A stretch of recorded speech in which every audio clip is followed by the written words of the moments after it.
জাতীয় ঐকমত্য কমিশনের বৈঠকে 4 সাংবিধানিক প্রতিষ্ঠান নিয়োগ পদ্ধতি সংবিধানের অন্তর্ভুক্ত করার আলোচনা থেকে কিছু সময়ের জন্য ওয়াক আউট করে বিএনপি। আজ সোমবার দলগুলোর মধ্যে জাতীয় ঐকমত্য কমিশনের বৈঠকে এ বিষয়ে আলোচনার শুরুতে বিএনপির স্থায়ী কমিটির সদস্য সালাউদ্দিন আহমেদ বৈঠক থেকে বের হয়ে যান। দলটি এর আগেই বলেছিল এ বিষয়ে আলোচনায় তারা অংশ নেবে না। তবে কিছু সময় পর বিএনপির প্রতিনিধি দল আবার আলোচনায় যোগ দেয়। প্রস্তাবিত সরকারি কর্ম কমিশন, দুর্নীতি দমন কমিশন, মহাহিসাব নিরীক্ষক ও নিরীক্ষক এবং ন্যায়পাল নিয়োগের বিধান সংক্রান্ত জাতীয় ঐকমত্য কমিশনের আলোচনায় বিএনপি অংশ নেবে না বলে আগেই জানিয়েছিল।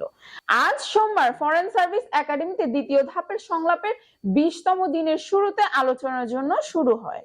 সকাল 11:30টার পরে বিষয়টি আলোচনার পরে উপস্থাপন করেন কমিশনের মহাসভাপতি অধ্যাপক আলী রিয়াজ। এই সময় বিএনপির স্থায়ী কমিটির সদস্য সালাউদ্দিন আহমেদ জানান তারা আলোচনায় অংশ নেবে না। এ সময় বিএনপির প্রতিনিধি দল ওয়াক আউট করে।